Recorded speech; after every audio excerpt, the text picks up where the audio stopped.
സംഭവ സമാധി ഒരു നല്ല ഐഡിയ ആയിരുന്നു. അറിഞ്ഞെത്തിയ പോലീസിനെ ആചാരത്തിന്റെ പേരും പറഞ്ഞ് വിരട്ടാൻ നോക്കിയത് അതിലും മികച്ച ഐഡിയ ആയിരുന്നു. ക്യാമറ 4 കൂടി വന്നപ്പോ മുസ്ലിം തീവ്രവാദികൾ എന്ന ഐറ്റി ഇറക്കി വിട്ടത് വളരെ മികച്ച ഐഡിയ ആയിരുന്നു. പക്ഷെ ഒരൊറ്റ പ്രശ്നം പറ്റിപ്പോയി. പറഞ്ഞ സ്ഥലം അങ്ങ് മാറിപ്പോയി.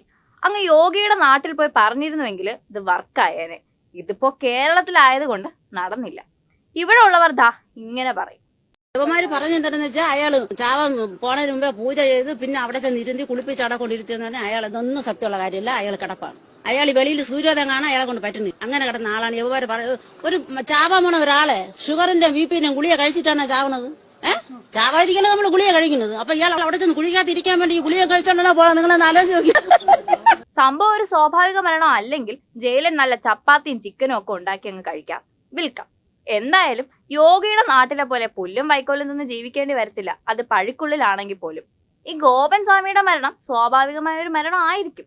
ഒരുപക്ഷെ ബിസിനസ് ലക്ഷ്യങ്ങളൊക്കെ മനസ്സിൽ കണ്ടായിരിക്കാം ഈ മക്കൾ അച്ഛൻ പോയി സമാധിയായി എന്നൊക്കെ തട്ടിവിടുന്നത്.